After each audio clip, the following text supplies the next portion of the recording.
Hello friends, positive study point में एक बार फिर से आपको स्वागत है। दोस्तों, जीके के हम जो है महत्वपूर्ण 1000 क्वेश्चन करने वाले हैं, जो कि हमारे एग्ज़ाम के लिए बहुत इंपॉर्टेंट है। सभी प्रतियोगिता परीक्षा, जितने प्रतियोगिता परीक्षा होते हैं, एसएससी, रेलवे, डिफेंस के, आर्मी के, सब के लिए बहुत इंपॉर्टेंट है। तो आप जो है पूरा सीरीज़ देखिएगा।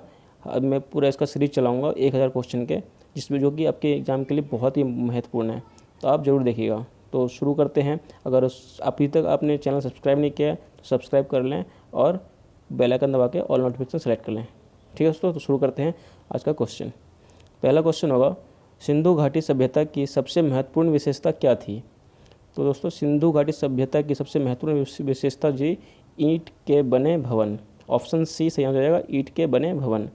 देख लेते कुछ और इम्पोर्टेंट पॉइंट्स, जैसे कि नगर नियोजन प्रणाली भी सिंधु घाटी की एक विशेषता थी। ठीक दोस्तों, नगर नियोजन प्रणाली भी सिंधु घाटी की एक विशेषता थी। दूसरा पॉइंट है, भारत का प्रथम शहरी सभ्यता थी।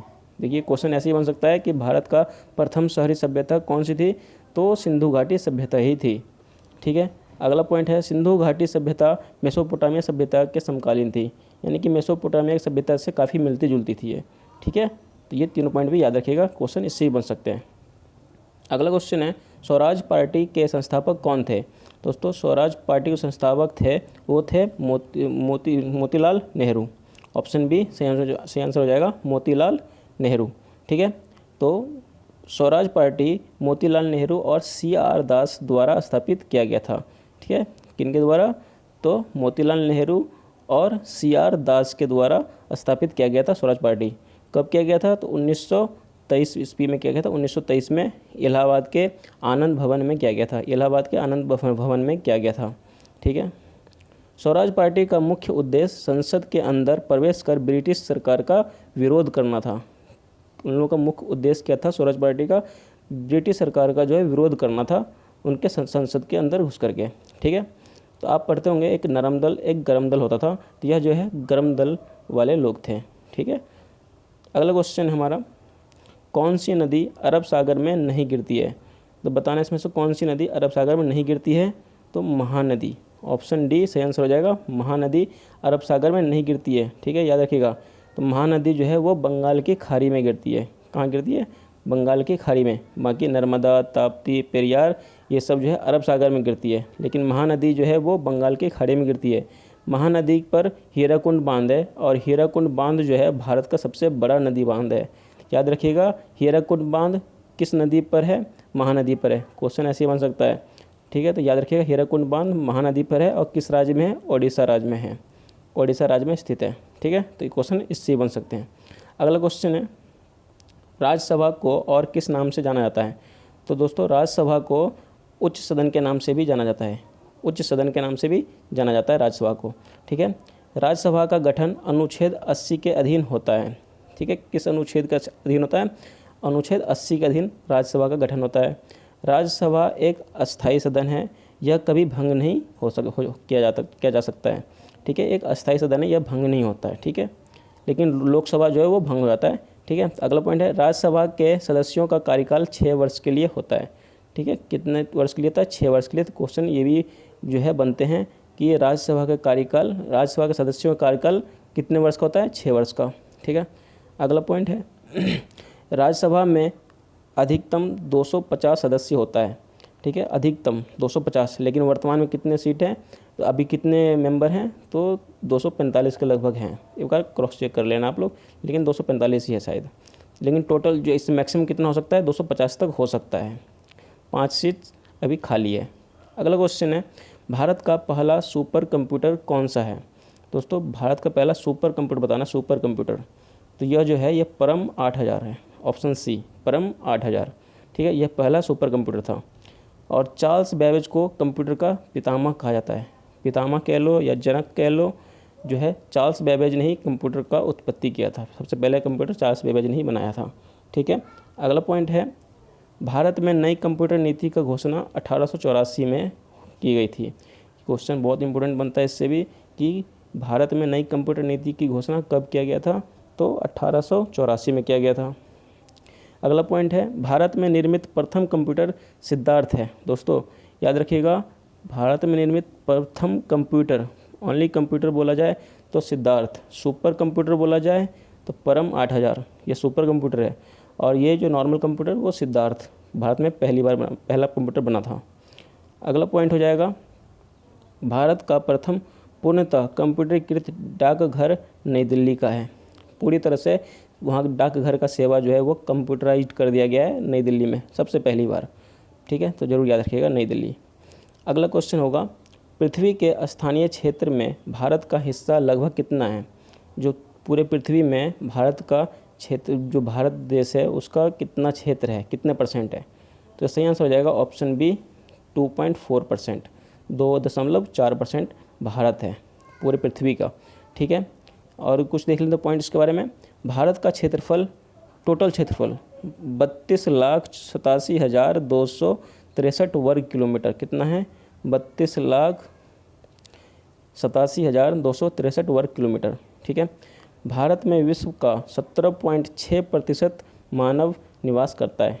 दोस्तों, जितने पॉपुलेशन पूरे वर्ल्ड का है, पूरे विश्व का है ना, जितना जनसंख्या, उसका 17.6% जो है वो भारत में रहते हैं, भारत की जनसंख्या है। ठीक है, सबसे ज़्यादा जनसंख्या वाला देश कौन सा है? तो चीन है। दूसरे नंबर पे भारत है। ठीक है, भारत जो है वो एशिया महाद्वीप में स्थित है। किस महाद्वीप में? एशिया महाद्वीप में। और एशिया महाद्वीप दुनिया का सबसे बड़ा महाद्वीप है। ठीक है, याद रखना। और दुनिया का सबसे छोटा महाद्वीप कौन सा है? तो ऑस्ट्रेलिया महाद्वीप, ऑस्ट्रेलिया महाद्वीप। ठीक है, फिर अगला पॉइंट है, भारत विश्व का सबसे युवा शक्ति देश है। दोस्तों याद रखना, बहुत बड़ी बात है ये कि भारत जो है विश्व का सबसे युवा शक्ति, मतलब आप और हम युवा जो हैं, तो इन्हीं के हाथ में जो शक्ति है वो, उसमें जो भारत टॉप पे है। ठीक है, अगला क्वेश्चन है, खजुराहो के स्मारक कहाँ पाए जाते हैं? तो खजुराहो के जो स्मारक है वो मध्य प्रदेश में पाए जाते हैं। कहाँ पाए जाते हैं? मध्य प्रदेश में पाए जाते हैं। ठीक है, याद रखना ये भी। खजुराहो चंदेल वंश की राजधानी थी। खजुराहो जो थी वो चंदेल वंश की राजधानी थी। ठीक है, और खजुराहो में कंदारिया महादेव या चतुर्भुज मंदिर विख्यात है।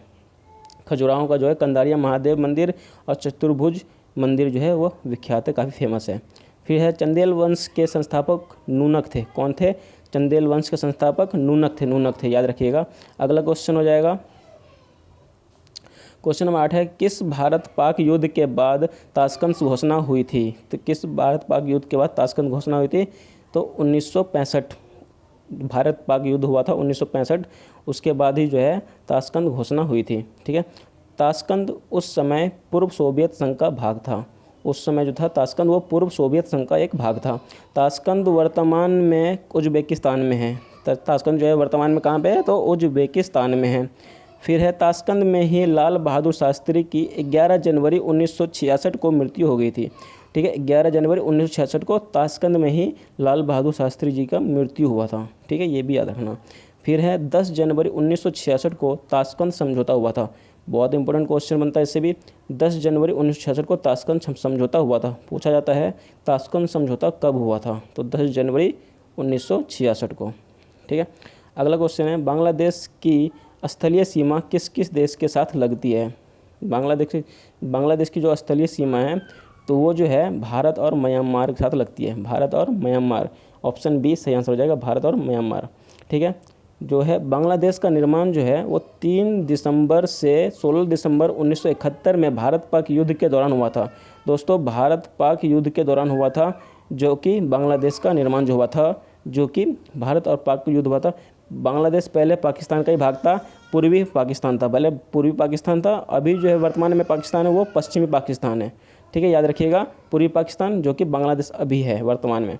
और बांग्लादेश को आज़ाद करवाने में भारत का बहुत बड़ा हाथ था, इसलिए भारत पाक युद्ध के दौरान ही बांग्लादेश का जो है निर्माण हुआ था। ठीक है, तो बांग्लादेश एक नया देश बना था। कब? तो 16 दिसंबर 1971 में। और तो 16 दिसंबर को ही बांग्लादेश जो है वो अपना स्वतंत्रता दिवस मनाता है, 16 दिसंबर को ही। ठीक है, अगला क्वेश्चन है, भारत किस वर्ष में ब्रिटिश साम्राज्य के प्रत्यक्ष शासन के अधीन आ गया था? भारत जो है वो है जो है कब? तो 1858, बी ऑप्शन से हो जाएगा। 1858 में ही जो है भारत ब्रिटिश साम्राज्य के प्रत्यक्ष शासन के अधीन आ गया था। ठीक है, ये भी याद रखना आप, इससे भी इम्पोर्टेंट क्वेश्चन बनते हैं। फिर कुछ पॉइंट देख लें। 1857 की क्रांति के बाद 1 नवंबर 1958 को लॉर्ड कैनिंग की इलाहाबाद में महारानी विक्टोरिया की उद्घोषणा के प्रत्यक्ष शासन शुरू हुआ था। ठीक है, याद रखना, कब? 1857 की क्रांति के बाद। ठीक, कब? 1 नवंबर 1958 को सॉरी दोस्तों, यहाँ पर जो है 1958 ही 1858 कीजिएगा, ये गलत लिखा हुआ है, प्रिंट गलत हो गया, 1858 होगा। ठीक है, फिर 1858 में कंपनी का शासन समाप्त हो गया था। 1858 में कंपनी का शासन समाप्त हो गया था और उसके जगह पे जो है प्रत्यक्ष रूप से ब्रिटिश शासन लागू हो गया था पूरे भारत में। ठीक है, तो उम्मीद करता हूँ दोस्तों कि आपको क्वेश्चन काफ़ी अच्छे लगे होंगे। और आज के लिए इतना ही। जो क्वेश्चन आपके आंसर देना है, क्वेश्चन ऑफ द डे, जिसका आंसर आपको बताना है कमेंट बॉक्स में। क्वेश्चन होगा, राज्यपाल की नियुक्ति की प्रक्रिया किस देश से लिया गया था? तो राज्यपाल की जो नियुक्ति की प्रक्रिया है वह जो है किस देश से लिया गया था, तो ये बताना है आपको कमेंट बॉक्स में आंसर। जो भी इसका सही आंसर है जो है आप कमेंट बॉक्स में ज़रूर बताइएगा। तो दोस्तों आज के लिए इतना ही, मिलते हैं अगले वीडियो में। तब तक के लिए मस्त होकर पढ़ाई कीजिए, अपना और अपनों का ख्याल रखिए। ठीक है, और मिलते हैं अगले वीडियो में। Thank you so much. जय हिंद, जय भारत।